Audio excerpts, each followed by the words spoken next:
Um, you want to solve the problem there in Iraq with ISIS. Here's what you do. You tell the Turks, a NATO country, close that border. No assistance can go across. No more border traffic. Blockade ISIS, starve them out. You tell the Gulf, you tell Saudis, Qatar, the rest of them, Gulf Cooperation Council, no more money, no more logistics for ISIS. Cut that off. You also invite the Saudis, say, look, you have religious scholars, you have these ulema, right? You have the scholars. Where are the fatwas condemning ISIS as a monstrosity? Same thing for Qatar. How about that guy, Taradawi, the big star of Al Jazeera in Arabic? Why doesn't he condemn ISIS? Will he do it? I haven't heard it so far. And then use the armies you've got. The Turkish army is big and capable, and the U.S. has been paying huge military aid to Turkey. The Syrian army, help them. Don't bomb them, help them. And there's no way down the middle. And the Iraqi army, right? Revive them, revive the Kurds, revive whatever you like. Now, the big debate is, do you bomb Syria? Why not help the Syrians to take care of their own internal problems, provide targeting, provide information, and let them attack. Let them take this guy Baghdadi and hurl him into eternity as required. So you also have cooperation from Iran and from Russia, right? We're told that Russia has provided MiGs and trainers for Syria to make up some of their losses. So we've also got to defeat this idiotic theory voiced this past week by Richard Engel that Assad helped ISIS by attacking the other groups. That's simply because ISIS was all the way out in Raqqa and Assad had to deal with threats near the Damascus central point. You notice that ISIS was trying to avoid where the fight was.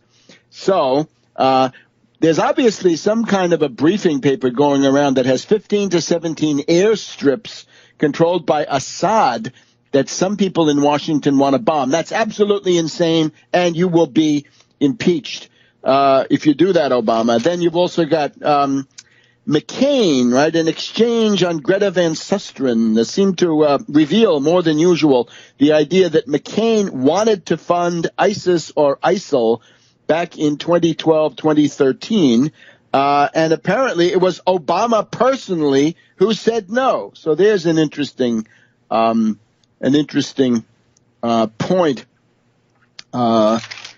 going on. Now, we've already gone through the stuff that ISIS has a large contingent of sociopaths.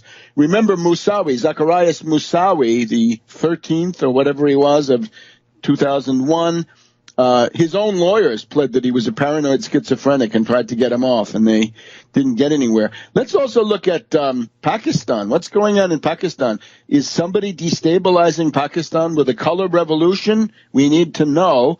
Notice that Zawahiri is targeting India. Well, of course, when you see Modi appearing at a BRICS meeting with Putin and the rest of the BRICS, then the U.S. acquires a motive to send in al-Qaeda. Zawahiri is trying to deliver. He's trying to make sure he keeps his grant, not just ISIS, but al-Qaeda, of course. So Zawa is out there targeting India, and that has 180 million Muslims, right, as the British India office always reminded us. And then, of course, Richard Reed was also a mentally ill person, right, from the Brixton Finsbury Mosque Axis, the shoe bomber. All right.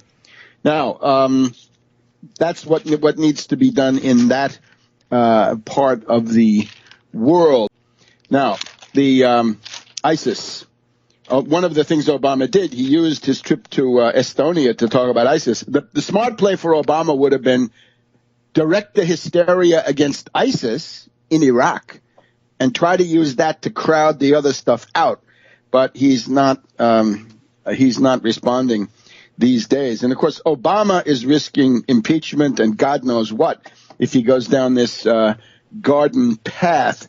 So we've now had the second U.S. Journalist killed. Sotloff, apparently, allegedly, reportedly executed after Foley. Remember, these were people who went over there with the idea of writing pro-terrorist articles against Assad.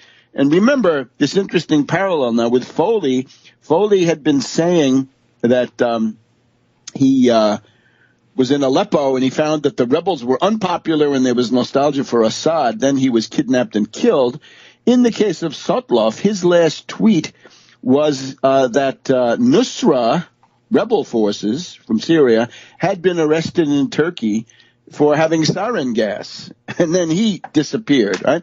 So the idea is these were in many ways ideological people or mercenary people who were originally trying to help the terrorist side. There's no other way to put it. And then when they see what is actually going on, as distinct from the media narrative, then their lives are in danger. So the idea there is don't go over there.